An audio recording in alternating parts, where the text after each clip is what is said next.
this weekend. Head coach Steve Sabins is here and ready for questions. Coach, if you'd like to start with an opening statement and then we will move along to questions, please raise your hand and we will go along as such.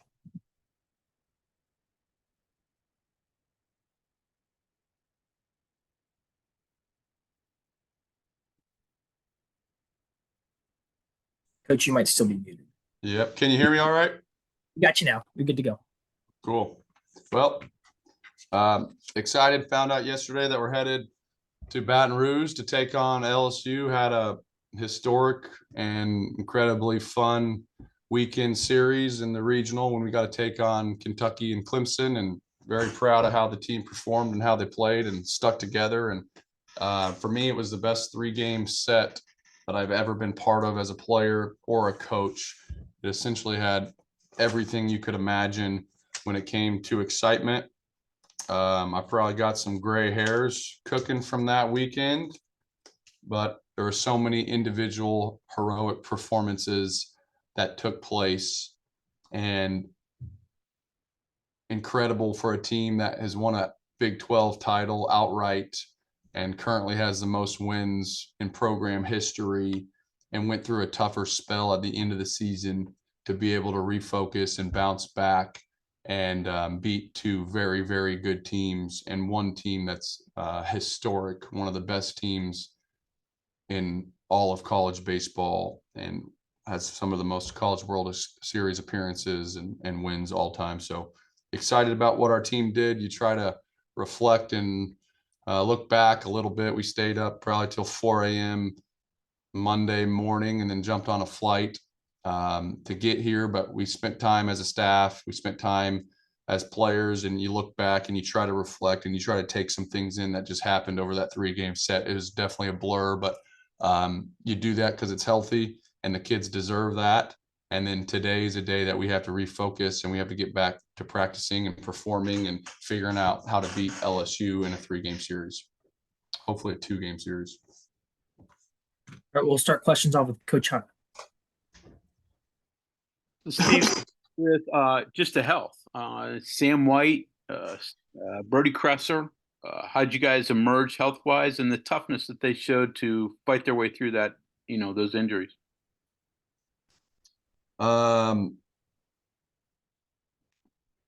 Good. Both those guys are not broken. They're extremely tough. Sam White has the nastiest bruise that I've ever seen on a human in his ribs. It is the size of a softball. It is blown up. It's black and blue. And he didn't feel it in the game when he got hit in the ribs. Coach Garcia was at first base and he asked Sam, he's like, dude, are you okay? He's like, yeah, I'm good. Like, it's like he didn't recognize that he had just been hit in the ribs by a 95-mile-an-hour fastball. And we were just concerned that his ribs were broken. Like, I don't know how his ribs aren't broken. Truthfully, it is, it's as swollen and nasty as it can get. The kid is an animal. He was a hockey goalie in Canada growing up his whole life. He was actually drafted into the AHL. I might be saying that wrong, but he was drafted into a hockey league out of high school. He could have started playing professional hockey. So he's just tough as nails. He's a dirt bag. He kind of enjoys a little bit of that pain. And then Kresser was blasted in the kneecap, the 95-mile-an-hour fastball, and kept playing and went through it. They're not feeling good today, I can assure you of that, but they're not broken to my knowledge. So we'll get back to practicing. Before we left for the regional, we got everybody in ice tubs and then hot tubs and ice tubs, and we called it Tubs for Dubs. And so Tubs for Dubs was successful. So we're gonna have to run that back with all these dudes that got annihilated over the weekend. John Antonic. Hey, I got a question for you here. I was at my morning coffee stop, and I handed the guy the card, and the guy says out of the blue, he says, "Damn, Little Rock almost did it for us." And going around the grocery stores and the stuff, do you get a sense of the excitement that people have for what you guys have done the last 2 years? Do your players get it? Do you see any of that? Are you feeling any of that? Or are you just kind of focusing on what you're doing? Yeah, you saying it gives me goosebumps. We're in a bubble. We're certainly in a bubble, and you just work and you recruit, right? I was on a FaceTime call this morning trying to convince a kid from Pennsylvania in the portal why he needs to be a Mountaineer. So you get lost in this thing. But you saying it, I appreciate it. It doesn't go unnoticed. I think for me, the biggest thing probably difference is just after some of those wins, like you look at your phone and I have 189 text messages after a win. And you know a lot of folks, but you're going, man, if that many people want to personally reach out, that effect is just multiplied to every staff member and every like all of our team and players and everybody else. And so I'm so excited because I do think a lot of people were watching the Little Rock LSU games, and for this place to be the best, you do have to have a fan base, and you have to have support, and you have to have financial support, and you have to have all those things, but you have to understand what's going on. You have to understand what a regional format is and what a super regional is and how it matches up and what the College World Series is. And that's how you get people really invested. And the more people that we have invested in the place, the closer we are to being the best. And so I am getting that sense, and it makes me extremely proud to be part of it. Thank you. Kevin Kinder. Hey, good morning, Coach. Morning. You kind of went all in in Sunday's game. Obviously, bringing Griffin in, but it seemed like you pulled out every stop that you could. Is that kind of your overall plan for this weekend? Also, if you would get a game one win, do you go all in game two? Do you try to hold something back for a potential game three, or does that just not fit? The kind of the character of this team. Yeah, this week is easier to go all in. We did do that, and it's like anything. Like you have to take aggressive and intelligent risks for you to win, and that's what we did on Sunday multiple times. And so, like, it's crazy because you can push all your chips in, but then the score can change, and you have to like pull a couple back, which you can't do on the poker table. And so you can feel naked by doing that a few times. But then you tie the game and you push all the chips back in, right? And so it's definitely an interesting dynamic in that tournament format when you can survive to the next day. But this is essentially a 3-game series. So this is how we've played the entire season. So score does dictate pitching decisions, of course. But if you have a chance to win the game, in general, our philosophy has just been to be aggressive because we think our offense can score in bunches. And so you certainly don't want to ever give the team the feeling that you're going to play for tomorrow. So you have to keep going. You have to keep coming after people's throats. And the other team needs to feel that heat. And then great things can happen like it did in the regional. Justin Jackson. Hey, Coach. Good morning. How are you? Doing well. How are you, Justin? I'm good. Hey, I was just kind of wondering if you could kind of give us some details on the thought process that went through the decision to bring Grant off the bench. Might have been a difficult decision with him being a senior and the career he's had.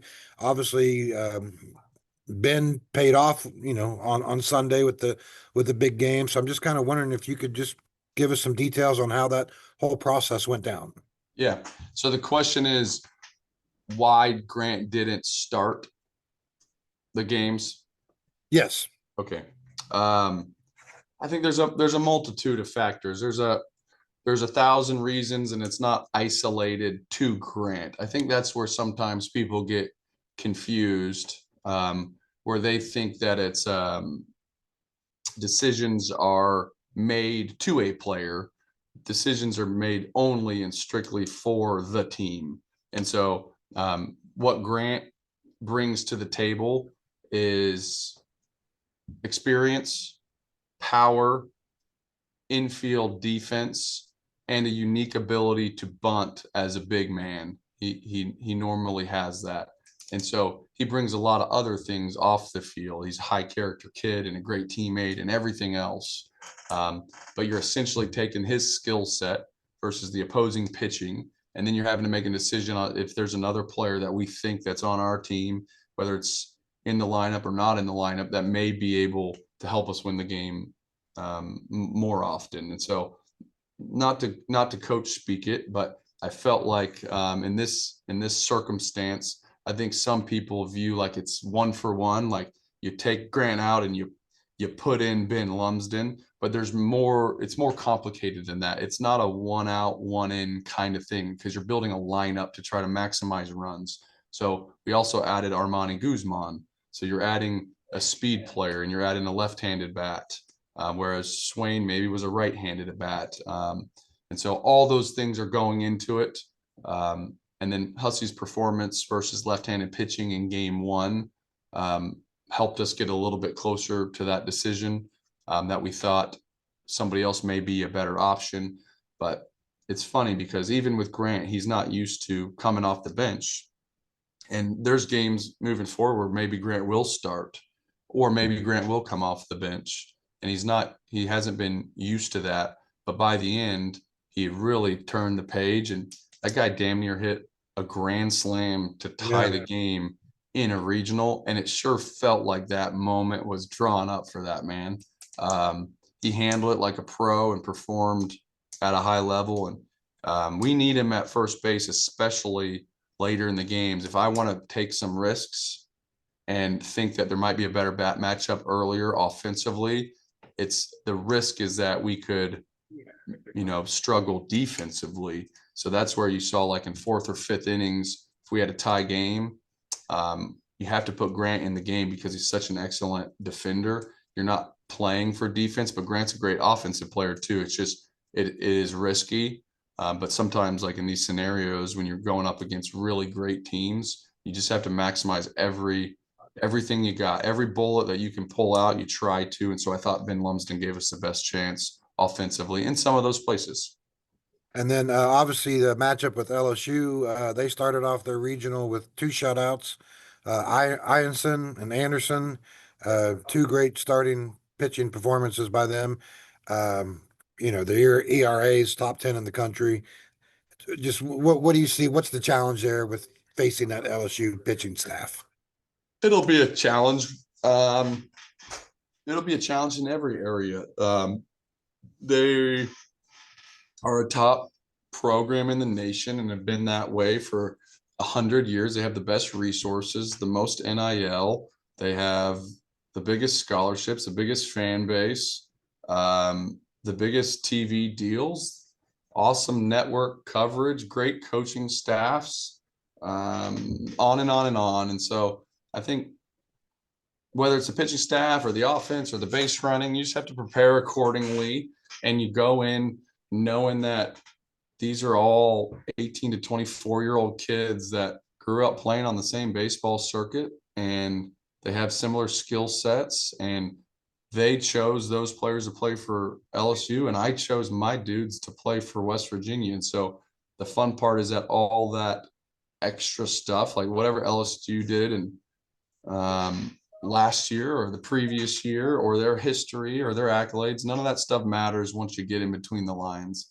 It's literally who can execute pitches and win pitches and have great at bats. And so we're in an awesome situation going to LSU. And I was thankful we played at Clemson because I thought that environment at Clemson was loud and pretty ruckus. And you had those kids in the bullpen that were like touching our guys warming up. It was a mess. But I thought as far as like environments, our home environment is so good now. The Clemson environment was great. So I think our guys will be prepared in that avenue. And so pitching wise, I haven't looked at those particular starters, but we'll build a game plan. We'll have an approach. We'll figure out how to beat those guys. That's always what we do with every pitcher. One last one real quick. Obviously Little Rock small school, losing record going into the tournament, nearly pulls off the monumental upset, beat them on Sunday. How much of that I mean, obviously your players already know that and probably saw the game last night, but how much of what Little Rock almost accomplished do you kind of put into your message to your team leading into the game or the series, I guess? Mhm. I probably won't, just because we don't focus on the opposing teams very much. I think by now, when you're one of the final 16 teams playing in the nation, you're not trying to convince guys that you can beat somebody. If you're still trying to convince your team that you can win a game, you probably aren't playing any longer. These guys know that they can beat anybody in the country and that they're going to match up with anybody in the country. It's just whether they do on that particular day or if they execute at a high level on that particular day. And so, and sure, Little Rock is certainly proof, and psychologically for LSU, right? You have to figure out, they'll figure out how strong they are mentally, right? If losing a game to Little Rock and having a tight game, if that affects them mentally or their confidence, and that's always the challenge of every team. You want to make sure your guys stay really tough and mentally strong throughout the season. And sometimes when you get some cracks in your armor, it can create self-doubt, and you want to make sure your teams don't do that. But our team will go in to anybody that we play for the remainder of the season, believing that we can win the game if we play good baseball. Thank you, Coach. Yep. Quinn Roby. Hey, Coach. You got a lot of production from your 7, 8, and 9 hitters, and then specifically in that last game with Brody and Armani. What does that mean going into this Super Regional when you might have to find different guys like that to get you that production? Yeah, that was insane. I always laugh like at the end of every season. There was one season where Zach Ottinger and Ryan Berger threw a complete game or a one hitter in a Big 12 tournament game, and they'd only thrown like 5 innings or 6 innings all year. And so, like, if you do decide to put somebody in a great situation and they have success, it's the best feeling ever. But on the other side, it's like yin and yang. It's always like, where the hell's Guzman been all year? Why haven't you been playing that dude? Or like, right. And so it's always about these individual growth moments throughout the year that you believe that somebody's ready to really impact the game. And so same thing with lineup, like you're referring to. Well, if your 7 through 9 hole hitters, are hitting 850 and winning regionals, like, should those guys be your 1 through 3 hole hitters? What the hell are you doing? So there's always like a balance of just trying to keep it in perspective. Like, they had a great week and we love what they do, and then the familiarity of where you hit in that lineup. But it was incredible. Like, I hadn't really seen much like that before. Guzman was the 9-hole hitter the entire week, and he was the tournament MVP and by far the best player on the field. It's a non-contest. And so I would guess we need Antonic on this sucker. I bet there's never been a 9-hole hitter been a tournament MVP. I would imagine that's probably the case. So what he did was epic, and then the guy hadn't started for 6 weeks. So it even makes it crazier. And his mentality has been so spot on. Like, you want to talk about a confident guy that's not arrogant. I think when he won the walk-off, when he walked off Kentucky game 1, he hit a ball off the cap a little bit, and we ended up scoring and walking it off. And he said it was a slider that hung away from him, and he got it off the cap a little bit. He's like, if it would have broke more into my bat, I would have hit a homer. I was like, oh, and he's like, no, I was like, seriously. And I was like, oh, okay. Like, so he really truthfully knew that if the guy would have done something different with the slider, he would have hit a homer. And he wasn't being cocky, he wasn't being arrogant. He just is in such a strong place competing right now that he knows that he'll have success. And so as a 9-hole with the limited experience, pretty cool. Mike Casaza. Hey, Steve, how are you? Doing good. How are you doing, Mike? I'm great, thank you. I kind of have a state of the sports question, if that's all right. But Yeah. the way the college sports scene has changed, and really kind of encouraged football, basketball to become national sports with conferences are crazy, rivalries are gone, recruiting, roster building, all that. Correct me if I'm wrong, but baseball has by and large been a regional sport. Do you sense that that could change? And because it does seem so important with how you recruit and do midweek series and non-conference play, but just seems like all the forces are pushing it away from something regional and something national. Help me out. Are you referring to more like on the recruiting side, Mike, or Just like look at the like scheduling side? yeah, because like recruits in those other two sports come from everywhere now because they're NIL chasing money and like the Yeah. conferences are huge and all that stuff. But you just last week were talking about you would take a regional kid before somebody else who's from further away, and you guys just played in a regional. You're playing in a super regional. Yeah. Geography's No, I really got it. I got it. Yeah, it's funny. Like the most beautiful thing about baseball by far is the difficulty in the evaluation of talent. So the talent side matters, but it's not football. The fastest dude wins in football. And psychologically and emotionally, there's so much that's hard to evaluate in baseball players. So, for example, like when you're watching that regional, you're watching the highest end pitchers in the country, quote unquote, the highest end pitchers in the country, and some of them melting on the mound. They're having psychological moments and they're sweating and they can't throw strikes and they're taking deep breaths and they're praying. And so there's like, right, that doesn't happen in football. Like if you can run faster and turn left, like you have to catch the ball. But in baseball, it's so fine-tuned, right? You're trying to hit a ball that's going 97 miles an hour with arm side run, and it might hit you in the neck or it might be a strike, and you got to put an aluminum sphere on the thing.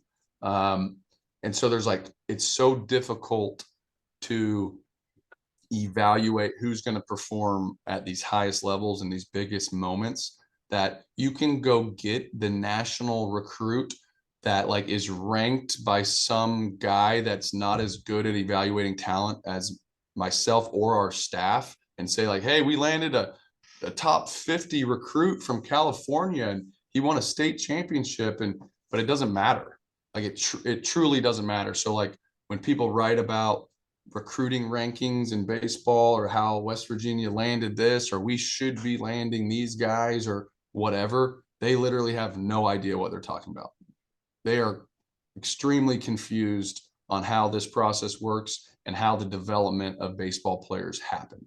So in general, you're trying to like harness people and harness these players into becoming really great talents. Like they have the talent, but more importantly, you're having to like nurture them so they mentally can handle this brutal sport where you fail all the time and everybody says you suck most of your career.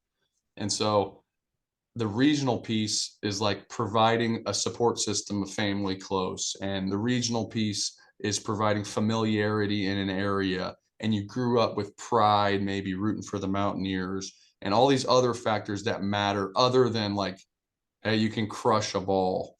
When you're dealing with these young kids, you have to have like truly a all-encompassing, holistic approach of getting them so they can compete in big moments. So you have to have the talent, but I still am all in on, yeah, well, I mean, we sign kids from California and everywhere else. Like we're going to recruit nationally.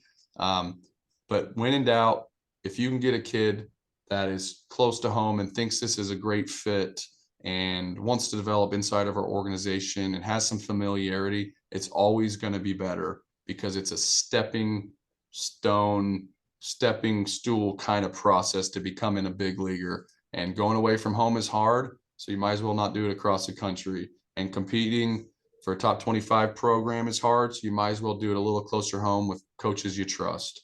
And being motivated every day to work the way we work is hard, so you might as well do it for a program that you grew up rooting for, right? So there's like, I know I get long-winded on these answers, but it's just, it truly isn't basketball or football. It's not like a plug and play. This guy jumps higher, runs faster, blocks harder kind of sport.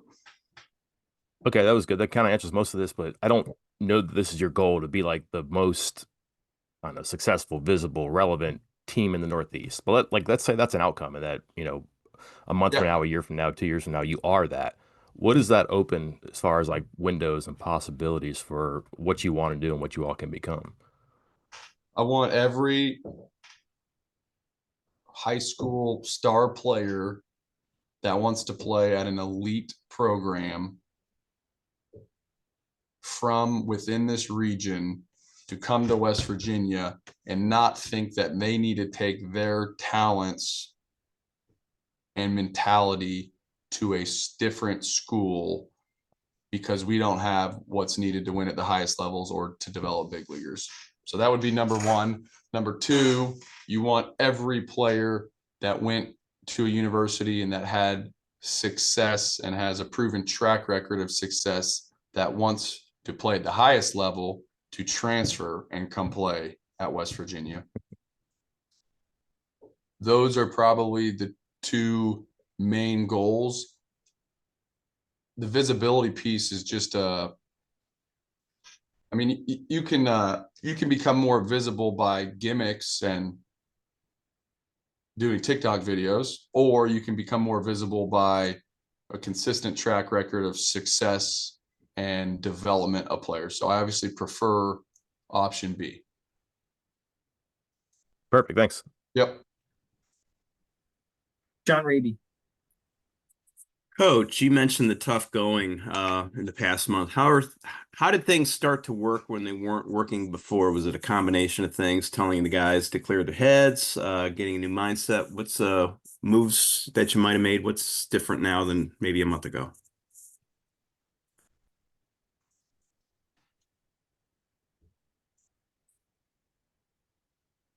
I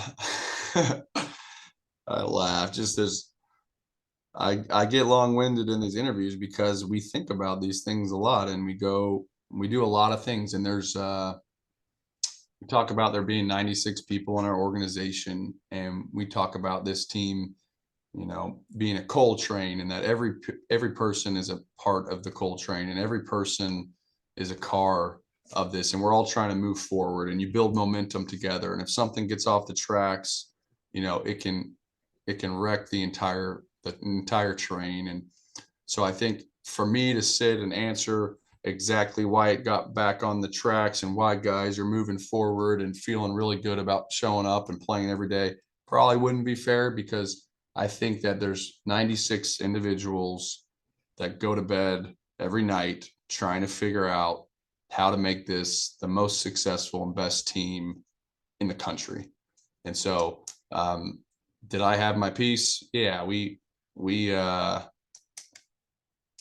threw things into a fire and we started over, and we had rebirths and team meetings and individual meetings and video reviews, and sent guys highlight films and went to steak dinners and got in cold tubs and set up massages and practiced hard and practiced light and practiced in pants and practiced in shorts and practiced with no shirts and practiced with shirts, and we did everything in between, right? So you try to keep it light and intense at the same time, and you try to push the right buttons every step of the way. Tell me what the difference is between going to the Super Regional as a coach versus maybe a year ago when, you weren't at the helm of everything. So what's it different now this time? I don't have as much time to talk to transfer portal kids on FaceTime calls, but I still try to get that in. Just the decisions, you have to take a lot of time thinking about things that you want to do and how you're going to win games. And so I've always been a little bit more of a taskmaster. If there's things that need to be done, I do those things. I'm type A personality. I recruit, I stay on things, I'm organized, I schedule effectively. And for me, getting away from all of that to actually think is probably the biggest change. So I have to schedule some time to sit and think about our players and think about the roster and think about the pitching. There's nothing to be done.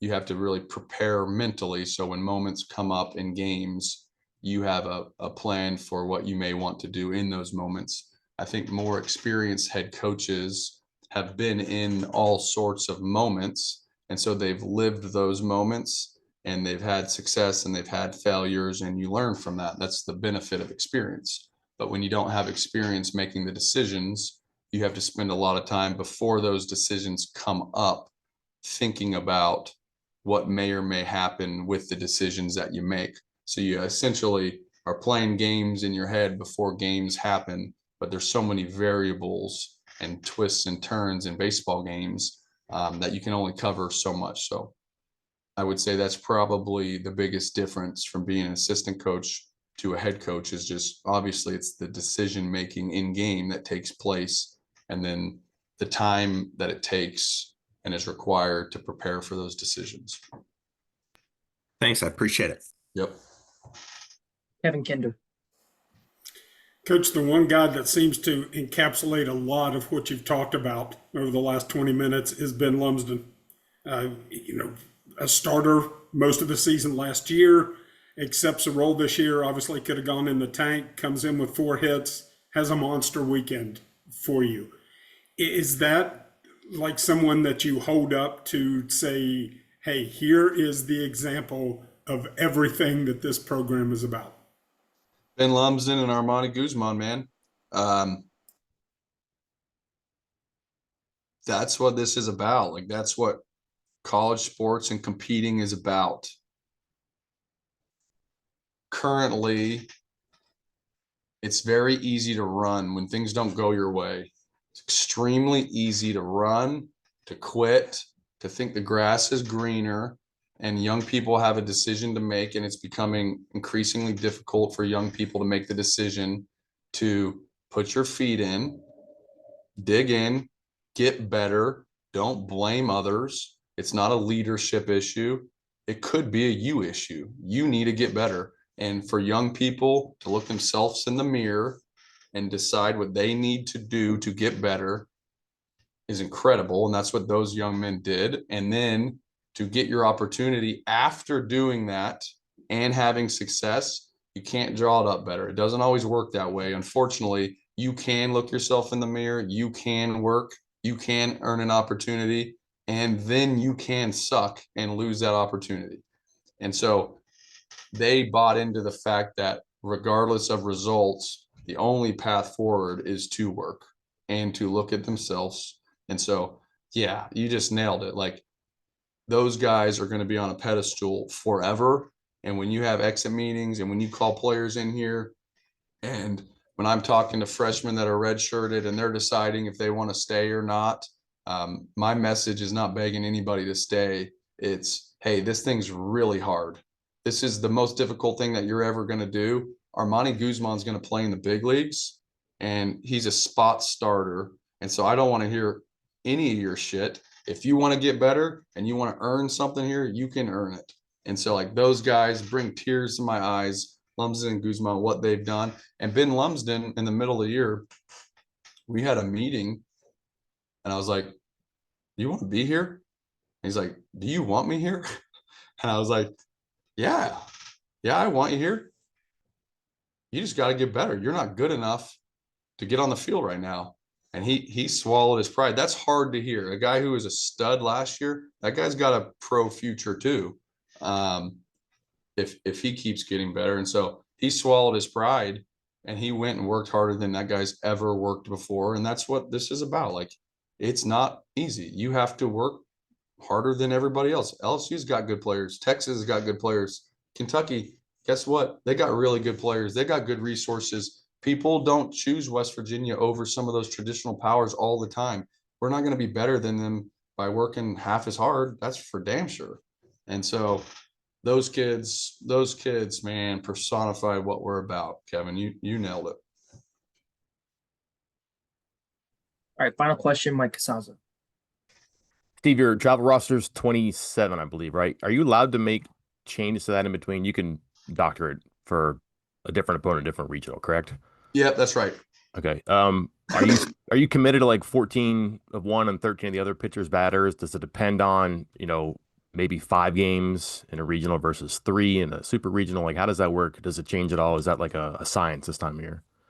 Yeah, that's one of those you're living with me, Mike. That's one of those meditations questions I need to figure out while I'm thinking. That's what we did this week. We traveled 28 guys. So things happen throughout the season. Like if we were to have some injuries over the regional, we could put somebody else on the roster. I might be calling somebody from summer ball, be like, hey, I know you're enjoying playing in the Valley League right now, but we need you in Baton Rouge. So I'm not committed to that. I do feel like if I had to do it again for the regional going into that 4th or 5th game, you would need to put every pitcher that you have on the roster, because if you're in the losers bracket of that regional and you have to play 5 games, right, you're asking Guzman to start pitching for you. So I think more pitching in general for that tournament format, but when it comes to the super regional, it's only a 3-game set. I would feel more comfortable. Like you probably won't end up pitching more than 8 to 10 guys. If you're throwing more than 10 pitchers in a 3-game set, things didn't go well for you. Okay. And then can you kind of take us inside the lines a little bit, just watching from, in person this year and then especially on TV now? It just seems amped up on the regional, the amount of talking between the teams and competitive, I guess, but maybe there's some animosity there too. But I don't know, as a manager, it's a game, they're having fun, they probably know each other from different levels. Do you keep an eye on it? Do you keep a lid on it, or you just let you guys be your guys and that's up to the umpires and do what they do? I lean towards up to the umpires. We're going to talk to the team today. There's a difference between like competing and fighting, and everybody's personality is different. So some guys need that external motivation or that battle to really play their best. Other guys don't. I just don't want it to ever go from that to selfish intentions. You can see players do certain things that is about drawing attention to themselves. Like they're going to say something or do something, or that's going to draw attention to themselves because they want more attention. And so I'm always about diverting any of that to, we're going to get attention together as a team by performing well. And so there's just been like throughout that regional, there was on opposing teams and our team, there was 3 or 4 instances where it felt like I was watching a bad Instagram video. Like this guy wants to be famous for something other than winning the game. This guy wants to be the center of attention in this moment. So like if somebody's barking at each other or competing or trying to get somebody to fold, like I'm perfectly fine with that. One example of that is that when we started the Clemson game, our guys were really chippy with the starting pitcher. They were kind of getting after him a little bit and trying to get him to waver. And the umpire came over to me and told me that we needed, to stay with our guys and not say anything to the opposing pitcher. And I was upset at that. I barked at him pretty good because I asked him to look around the stadium because there was 8,000 Clemson fans. And I asked him to look in the bullpen because there were drunk guys screaming, everything you could imagine to our team. I said, let's not concentrate on the 20 guys in our dugout, right? Like they're going to do what they need to do to compete at a high level. It was chippy. I think that's just the nature of it. And as a coach, you're always just trying to get your guys to focus on what matters. Like, I hope you don't need the external motivation. I hope you can root for your teammates, play really hard, and be satisfied with the team performing well. All right, with no follow-up questions or anything like that, that'll conclude today's press conference availability. Thank you, Coach, for joining us. Thank you all for joining us, and we'll talk to you next time. Thanks, Charles.